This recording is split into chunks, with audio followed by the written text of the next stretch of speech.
Welcome to STV life. இன்னைக்கு வீடியோவில் நம்ம பார்க்க போகிற வரலாறு ஒரு இளைஞனின் ரத்தத்தால் எழுதப்பட்டது. 1907 வருஷம் செப்டம்பர் 28 பஞ்சாபோட லயால்பூர் மாவட்டம் பங்கா கிராமத்தில் அன்னைக்கு அந்த ஊரில் ஒரு அதிசயம் நடந்துச்சு. அது என்னன்னா, பகத்சிங் அவர்கள் பிறந்த அதே நாளில் அவரது தந்தை கிஷான் சிங் மற்றும் மாமா அஜித் சிங் இருவரும் பிரிட்டிஷ் சிறையில் இருந்து விடுதலையாகி வீடு திரும்பினாங்க. குடும்பமே மகிழ்ச்சியில் திளைத்தது. அவரோட பாட்டி அந்த குழந்தைக்காக பகத் என்று பெயரிட்டாரு. பகத்சிங்கோட குடும்பமே போராட்ட களம்தான். அவரது மாமா அஜித் சிங் அவர்கள் பக்தி சம்பால் ஜட்டா என்ற புகழ்பெற்ற விவசாய போராட்டத்தை நடத்தியவர். 5 வயது பாலகனாக இருந்த போதே மற்ற குழந்தைகள் மண்ணில் விளையாடி கொண்டிருக்க பகத்சிங் ஒரு குச்சியை நட்டு கொண்டிருந்தார். என்ன செய்யற என்று கேட்டவங்களுக்கு துப்பாக்கி செடியை வளர்க்குறேன் அப்படின்னு சொன்னது வெறும் விளையாட்டு கிடையாது, அது ஒரு தேசத்தின் கனவு.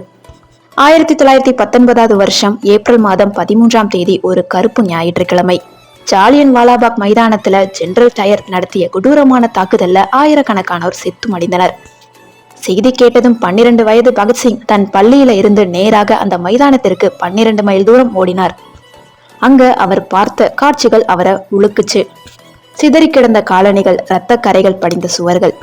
அவரு அளவே கிடையாது, மாறாக அங்கிருந்த ரத்த மண்ணை ஒரு பாட்டில அடைச்சாரு.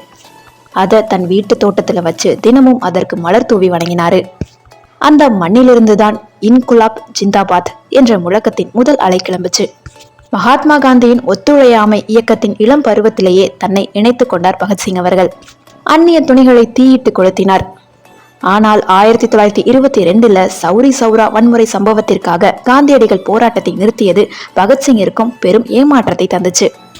அகிம்சை என்பது பலவீனமானவர்களுக்கு கிடையாது, ஆனா அடக்குமுறைக்கு எதிராக ஆயுதம் ஏந்துவது தற்காப்பு என்று அவர் நம்ப ஆரம்பிச்சாரு.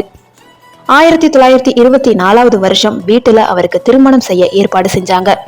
என்னுடைய வாழ்க்கை துணை இந்த தேசம், எனது திருமண ஊர்வலம் தூக்கு மேடை நோக்கி இருக்கும் என்று ஒரு கடிதம் எழுதி வைத்துவிட்டு லாகூருக்கு தப்பி ஓடிட்டாரு. அங்க நவஜவான் பாரத் சபா என்ற அமைப்பை தொடங்கி இளைஞர்களுக்கிடையே தேசப்பற்றை ஊட்டினாரு. சாதி மதங்களை கடந்து அனைவரும் இந்தியர்களாக ஒன்றுபட வேண்டும் என்று அவர் முழங்கினாரு. 1928 வருஷம் சைமன் கமிஷன் வருகைக்கு எதிராக லாகூர்ல போராட்டம். சைமனே திரும்பிப்போ என்று முழங்கிய லாலா லஜபதி ராய காவல்துறை அதிகாரி ஜேம்ஸ் ஸ்காட் மிக கொடூரமாக தடியில தாக்கினாரு. காயமடைந்த ராய் அவர்கள் மறைந்த போது பகத்சிங் அவர்கள் கொதித்தெழுந்தாரு. ராஜகுரு, சுக்தேவ் ஆகியோரோட இணைந்து ஸ்காட்டை கொல்ல திட்டமிட்டாரு. ஆனா தவறுதலாக ஜேபி சாண்டர்ஸ் என்ற அதிகாரியை சுட்டுக் கொன்றாங்க. பிரிட்டிஷ் அரசு மிரண்டுச்சு.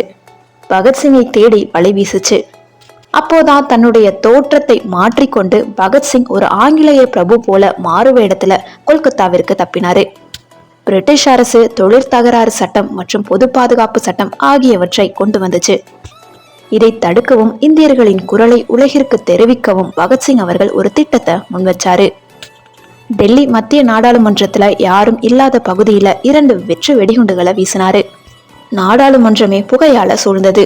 ஆனா அங்கேயே நின்று இன்குலாப் ஜிந்தாபாத் என்று முழங்கி துண்டு பிரசுரங்களை வீசினாரு. செவிடர்களுக்கு கேட்க வைக்கவே இந்த சத்தம் என்று கர்ஜித்தாரு. உலக ஊடகங்கள் அனைத்தும் இந்த புரட்சியை பற்றி எழுதின.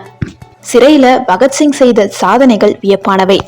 இந்திய அரசியல் கைதிகளுக்கு சரியான உணவு, உடை மற்றும் புத்தகங்கள் வழங்க கோரி 64 நாட்கள் நீர் கூட அருந்தாமல் உண்ணாப்போர் இருந்தாரு. அவரது உடல் எடை 20 கிலோ வரை குறைஞ்சிச்சு. ஆனா உறுதி குறையவில்லை. சிறையில இருந்த போது அவர் சுமார் 300க்கும் மேற்பட்ட புத்தகங்களை வாசிச்சாரு. நான் ஏன் நாத்திகனானேன் என்ற உலக புகழ் பெற்ற கட்டுரையை அங்கேயே தான் எழுதினாரு. மனிதன் இறக்கலாம், ஆனால் அவனது லட்சியங்கள் சாவதில்லை என்று அவர் எழுதிய வரிகள் இன்னைக்குமே வரலாற்று பொக்கிஷம். ஆங்கிலேய அரசு பகத்சிங்கிற்கு தூக்கு தண்டனை விதிச்சது.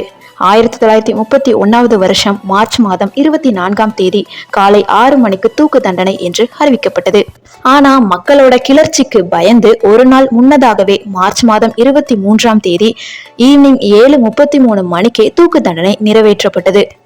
தூக்கு மேடைக்கு செல்வதற்கு ஒரு சில நிமிடங்களுக்கு முன்பு கூட அவர் ஒரு லெனின் புத்தகத்தை வாசித்துக் கொண்டிருந்தாரு. ஒரு புரட்சியாளன் மற்றொரு புரட்சியாளனை சந்தித்துக் கொண்டிருக்கிறான் என்று கூறிவிட்டு புத்தகத்தை மூடி வைத்தார்.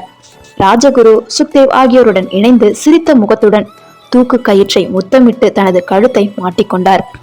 23 வயசுல ஒரு மனிதனால என்ன செய்ய முடியும் என்பதற்கு பகத்சிங் தான் மிகப்பெரிய பதில். அவர் மறைந்த பிறகு அவருடைய உடலை ரகசியமாக சுட்லஜ் ஆற்றங்கரையில எரிக்க முயன்றாங்க ஆங்கிலேயர்கள். ஆனா அவர் இந்தியர்களின் இதயங்களில் ஒரு தீயாக இருந்து கொண்டிருந்தார். நாம அனுபவிக்கக்கூடிய சுதந்திரத்துக்கு பின்னாடி இத்தனை போராட்டங்கள் இருக்கு. பகத்சிங் மறைந்தாலுமே அவர் விதைத்த புரட்சி என்னைக்குமே வாடாது. நீங்க பகத்சிங் வாழ்க்கை வரலாறை கேட்டு என்ன இன்ஸ்பயர் ஆனீங்க? அதை என்னோட கமெண்ட் செக்ஷன்ல சொல்லுங்க. இந்த வீடியோ உங்களுக்கு பிடிச்சிருக்கும்னு நினைக்கிறேன்.